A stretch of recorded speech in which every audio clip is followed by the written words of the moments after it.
مخدوم سمنانی نے ایک مرتبہ فرمایا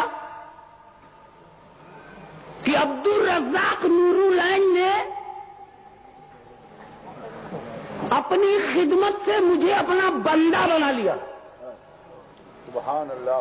20 سال تک میرے بچے ہوئے وضو کو چپکے چپکے یہ پیتا تھا.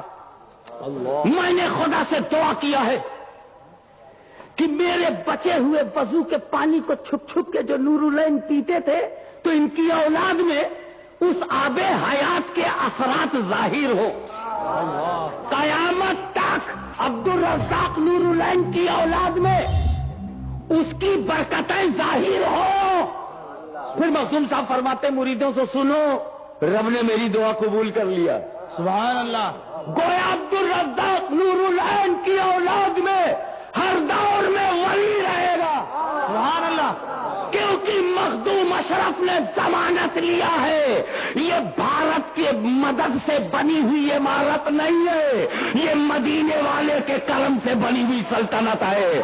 مخدوم اشرف کسی کاروبار کا نام نہیں، مخدوم اشرف کسی کارخانے کا نام نہیں، مخدوم اشرف کسی تعلق دار کا نام نہیں. مخدوم اشرف ایک روحانی سلطنت کا نام ہے، ایک روحانی سلطان کا نام ہے.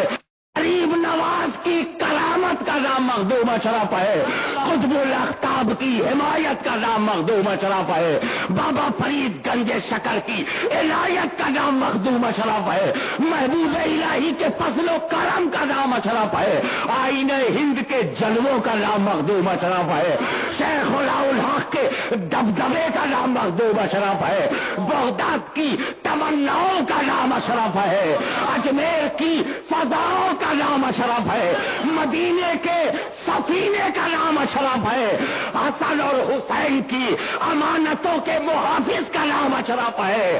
فاطمہ کی چادر کی پاکیزگی کی دلیل کا نام اشرف ہے.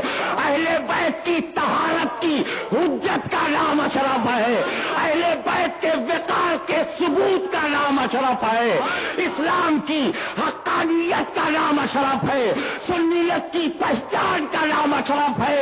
اور یہ جنت میں پہنچانے والے کا نام اشرف ہے. سبحان اللہ.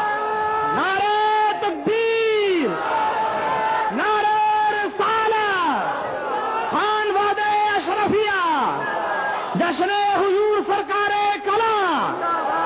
ایک شعر پر بات ختم کرتا ہوں. اشرفی ناز کر تو اشرف پر. سبحان اللہ. اشرفی ناز کر تو اشرف پر. اب یاد کر لو، اشرفی ناز کر. آپ بھی میرے ساتھ بولیے، اشرفی ناز کر تو اشرف پر. کون پاتا ہے خاندان ایسا، کون پاتا ہے خاندان ایسا. اشرفی ناز کر تو اشرف پر، کون پاتا ہے خاندان ایسا. وآخر دعوانا الحمدللہ رب العالمین. صلاۃ و سلام کے لیے کھڑے ہو جاؤ. یا نبی سلام علیکہ، یا رسول سلام